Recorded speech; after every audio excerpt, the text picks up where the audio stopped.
बिस्मिल्लाहिर्रहमानिर्रहीम। अल्हम्दुलिल्लाहि रब्बिल आलमीन वस्सलातु वस्सलामु अला अशरफिल अंबिया'i वल मुरसलीन व अला आलिहि व अस्हाबिहि अजमईन, अम्मा बाद। फ़अऊज़ु बिल्लाहि मिनश शैतानिर रजीम। बिस्मिल्लाहिर्रहमानिर्रहीम। ला यअतीहिल बातिलु मिन बैनि यदैहि वला मिन खल्फिहि तंज़ीलुम मिन हकीमिन हमीद। आमनतु बिल्लाहि सदक़ल्लाहु मौलानाल अज़ीम। काबिल एहतराम भाइयों और बुजुर्गों,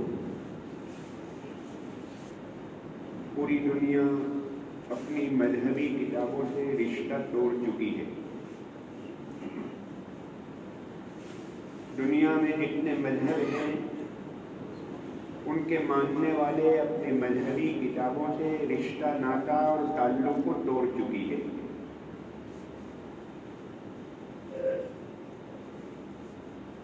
फकत एक कौम दुनिया में ऐसी है कि आज भी बाजार में, ऑफिसों में, घरों में, मुलाकातों में वो चाहे तख्ते शाही के ऊपर बैठे हुए हों, बादशाह वक्त हों, फकीर हों, गरीब हों, लेकिन आज भी किसी न किसी दर्जे में उम्मत मुस्लिमा कुरान और हदीस के तज़किरे करती है, अल्लाह और रसूल का नाम लेती है, हलाल और हराम को, जायज़ और नाजायज़ को बात बात में लाती है। मौत और मौत के बाद की जिंदगी, आखिरत, अल्लाह के सामने पेशी, हिसाब व किताब, इन सब चीजों का तज़किरा आज भी उम्मत मुस्लिमा कर रही है। दुनिया की दूसरी कौमें ये चाहती है कि आज पूरी दुनिया अपने लिबास को उतार कर आ चुकी है बाथरूम में, ये उम्मत मुस्लिमा क्यों नहीं आ रही है? ये अपने मजहब को, कुरान को, हदीस को, पैगंबर को, आखिरत को, हिसाब व किताब को क्यों मजबूती से पकड़े हुए? आज दुनिया कुरान मजीद को हमारे पास से छीनने की प्लानिंग कर रही है।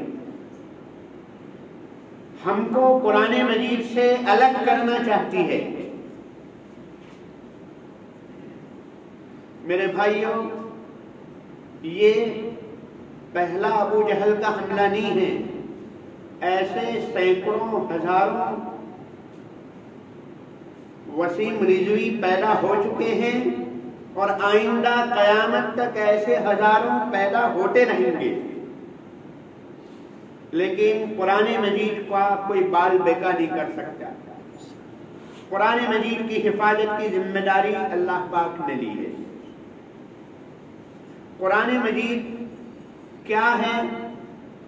कुरान मजीद में कुछ ऐसे सवालों का जवाब है जो आज दुनिया की कोई यूनिवर्सिटी, कोई प्रोफेसर, कोई पीएचडी, कोई बड़े से बड़ा एजुकेटेड आदमी उन सवालों का जवाब नहीं दे सकता।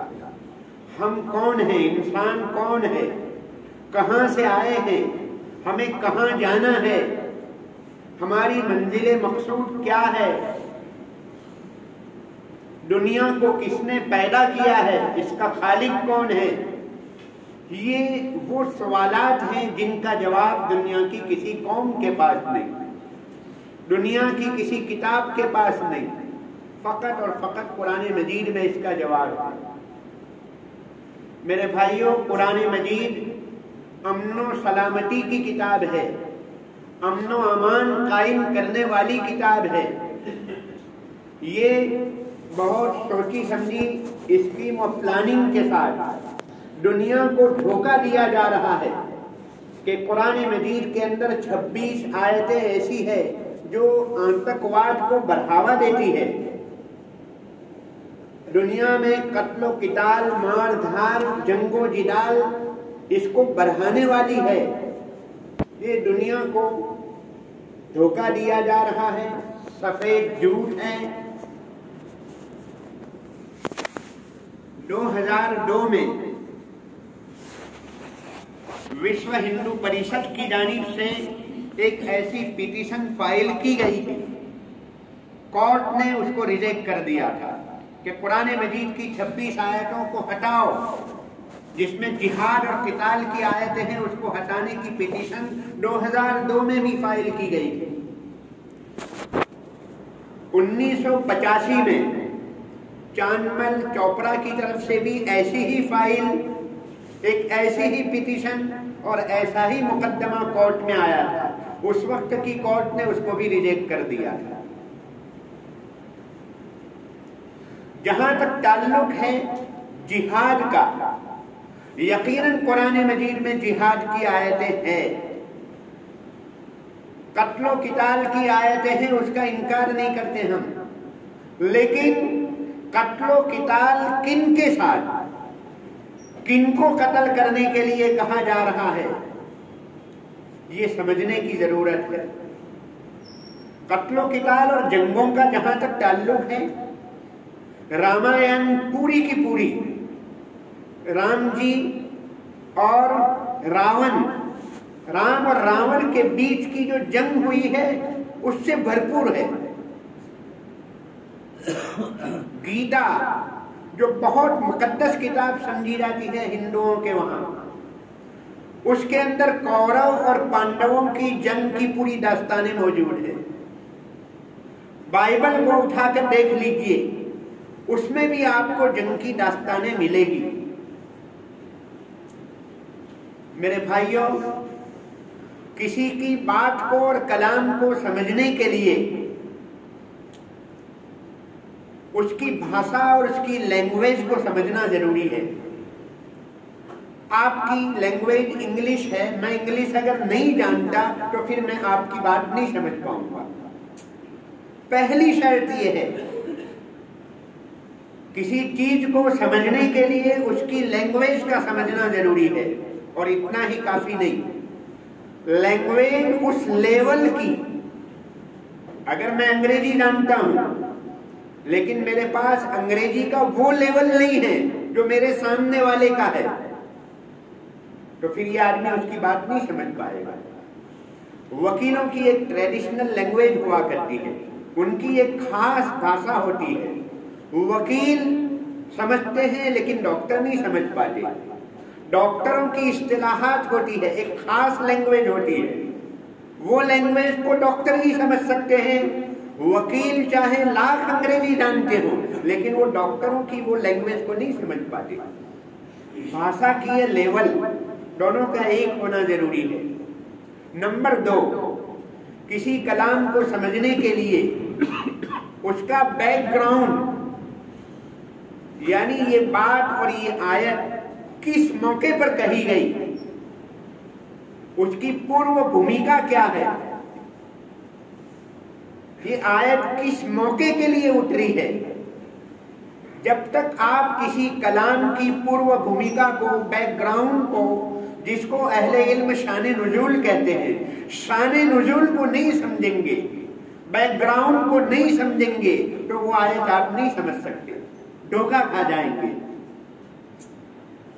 बहुत सी ऐसी मिसालें हैं। बालाकोट सर्जिकल स्ट्राइक हुई, हमारी और पड़ोसी मुल्क के साथ एक जंग हुई। उस मौके पर हमारे पीएम ने ये कहा था कि हमारा सिद्धांत ये है कि हम घरों में घुसकर मारा करते हैं। ये एक खास लड़ाई के मौके पर कहा था। अब अगर कोई आदमी ये सेंटेंस को आम दिनों में अगर उसको फिट करना चाहे तो ये गलत बात है। एक होते हैं आम हालात और एक होती है जंगी हालत, war time, war zone. War zone, war time में कही हुई बात सामान्य हालात में, नॉर्मल हालात में अगर आप फिट करने जाएंगे तो गलती हो जाएगी, ये बेइंसाफी होगी। उनको सबसे ज्यादा सवाल है हमारे 10वें पारे की सूरह तौबा की शुरू की 5 आयतों को लेकर इनको सवाल है कि इसमें जिहाद और कत्लो किताल का तस्करा है। मैं आपको उसका बैकग्राउंड बतलाऊं। ये जो आयत नाजिल हुई है, जनाब नबी पाक सल्लल्लाहु अलैहि वसल्लम और हजरात सहाबा इनको वतन छोड़ने पर मजबूर किया, मदीना चले आए। मदीना आने के 5 साल के बाद हुजूर पाक अलैहिस्सलाम 1400 सहाबा के साथ उम्रा करने के लिए जा रहे थे। कुफ्फार मक्का ने, मक्का के काफिरों ने, मुशरिकीन ने, कुरैश ने हजरात सहाबा को, हुजूर को उम्रा करने से रोका। उस मौके पर रोका और ये कहा कि इस साल तुम रिटर्न हो जाओ, वापस चले जाओ, आइंदा साल आ सकते हो। 3 दिन के लिए क़याम करना होगा और जंग बंदी, हथियार नहीं ला सकते। मुसलमानों में और कुफ्फार मक्का में एक एग्रीमेंट हुआ, मुआहदा हुआ, कॉम्प्रोमाइज हुआ कि 10 साल के लिए हम आपस में लड़ाई को बंद कर देते हैं, हमारी अब आइंदा कोई लड़ाई नहीं, 10 साल के लिए हथियार को रखें। दोनों में कॉम्प्रोमाइज हुआ, साइन हुए, दस्तखत हुए, करार हुआ। उधर कुफ्फार मक्का ने, कुरैश ने एक कबीले के ऊपर हमला कर दिया। करारनामे में ये बातें तय हुई थी कि मुसलमानों के साथ जो जो कबीले लगे हुए हैं, चाहे वो काफिर हो, बेईमान हो, उनको भी अमन होगा।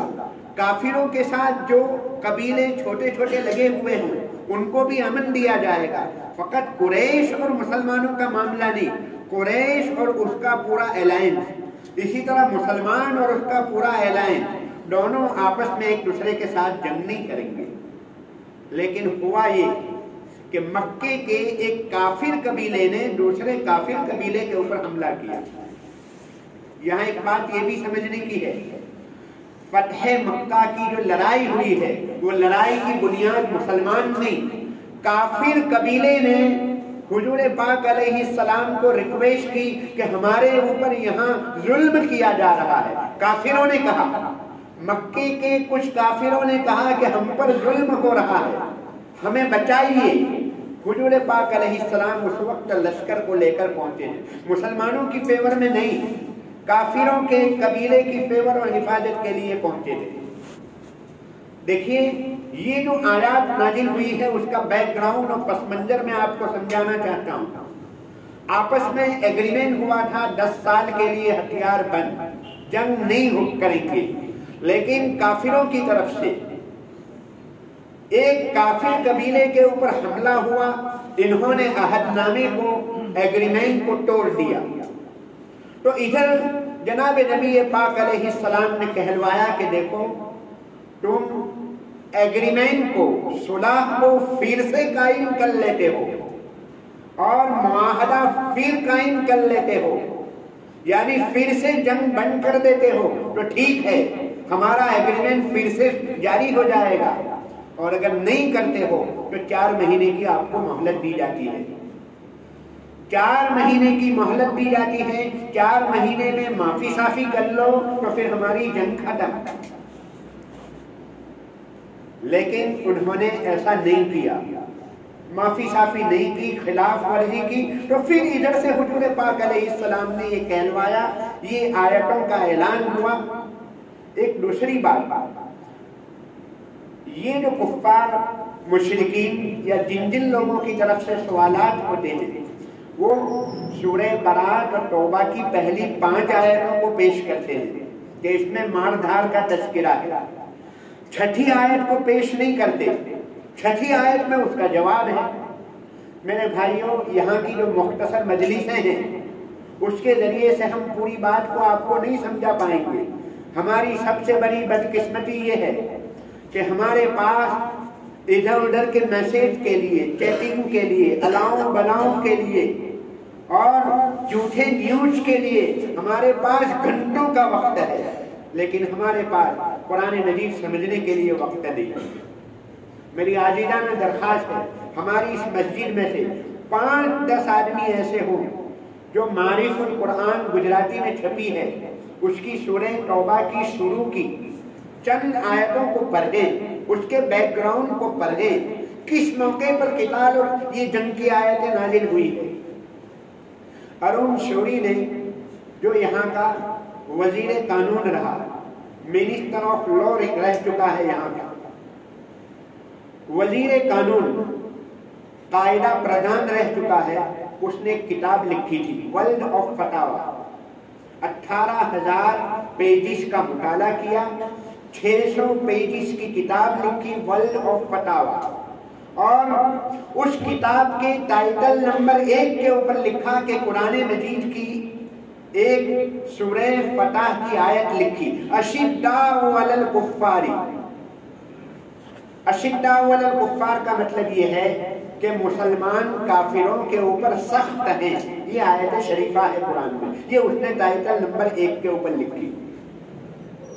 यकीनन ये आयत शरीफा है कि मुसलमान आपस में रहमदिल हैं, काफिरों के ऊपर सख्त दिल हैं, लेकिन उसका बैकग्राउंड मालूम होना चाहिए। ये कैसे मौके पर लिखी गई?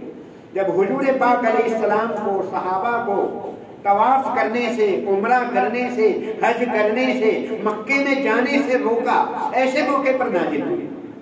आज अगर हिंदुओं को कोई बनारस और काशी में जाने से रोके तो हिंदुओं को नाराजगी होगी, जाहिर बात है। ईसाइयों को, क्रिश्चियनों को अगर वेटिकन सिटी, जो उनका बहुत मुकद्दस मकाम है, वेटिकन सिटी में जाने से कोई रोके तो ईसाइयों को नाराजगी होगी। तो अगर मुसलमानों को कोई मक्के में दाखिल होने से रोके तो जाहिरी बात है, नाराजगी होना मोटी सी बात है।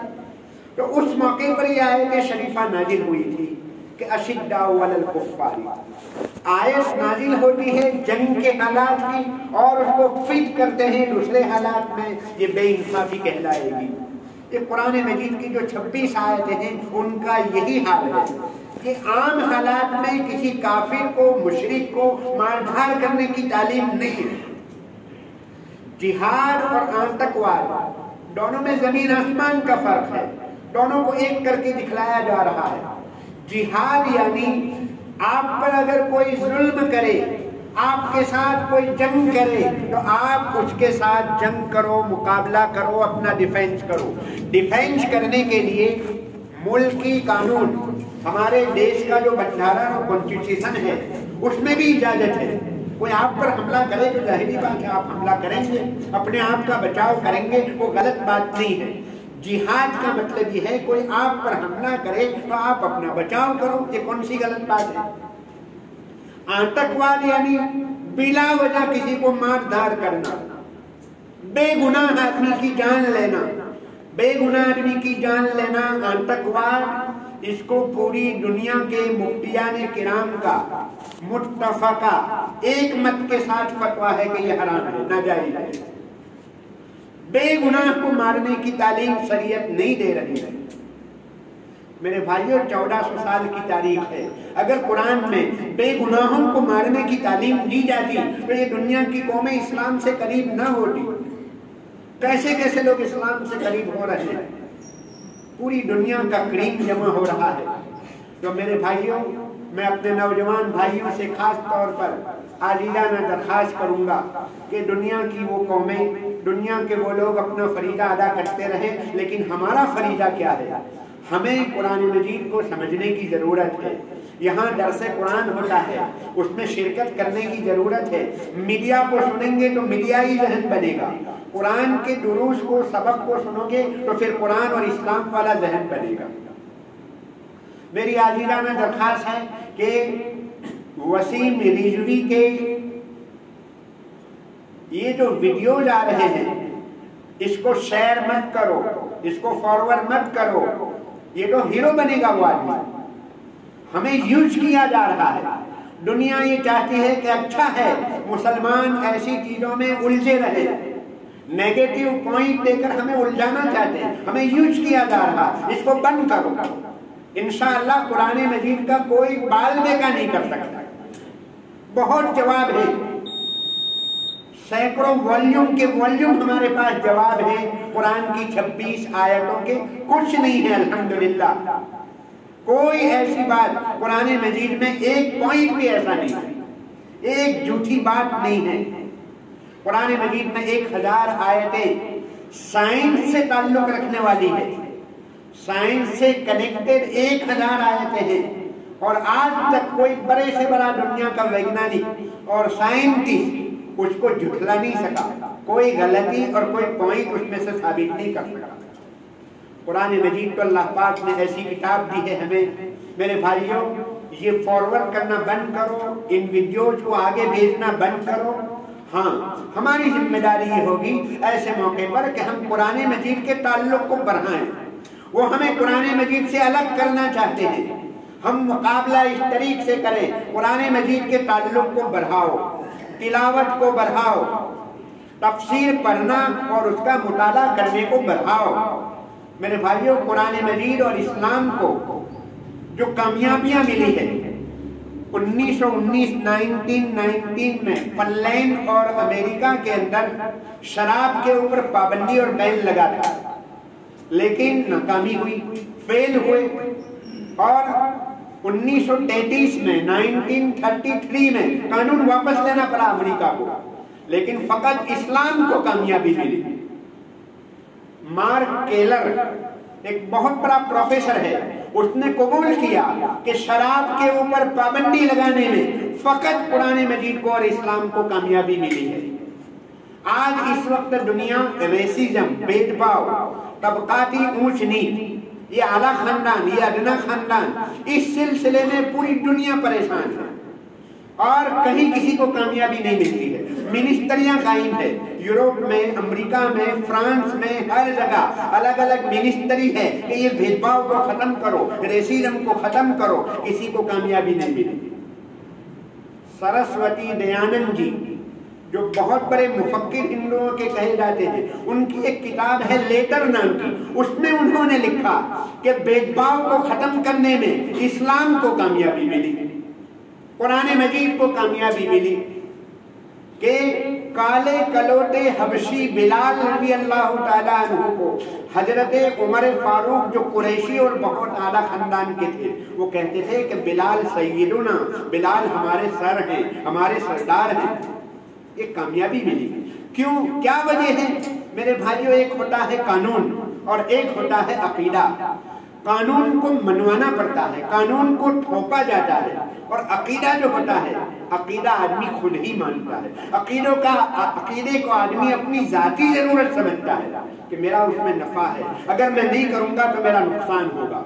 मास्क पहनना, ये आदमी अपनी जाती जरूरत समझता है जो पहनता है। जो लोग ये समझते हैं कि ये हुकूमत का कानून है तो वो नहीं पहनते, जो कानून समझते हैं वो नहीं पहनते, और जो अपनी जाती जरूरत समझते हैं तो पहनते हैं। तो जाती जरूरत अलग चीज है, कानून अलग चीज। इस्लाम खुश्क कानून को नहीं थोपता, इस्लाम अकीदे के तौर पर पेश करता है कि शराब में ये नुकसान है, तबकाती ऊंच नीच करोगे तो उसमें ये नुकसान है। तो इस्लाम को एक सपोर्ट मिल जाता है अकीदे का, कानून के साथ अकीदा मिलकर उसमें एक ताकत आ जाती है, इसलिए इस्लाम को कामयाबी मिलती है। मेरे भाइयों, ये कुरान मजीद के ताल्लुक को बढ़ाएं, तिलावत को बढ़ाएं, उसका तर्जमा, उसकी तफसीर, मारिफुल कुरान खरीदी जाए, हमारी इस मस्जिद में रखी जाए।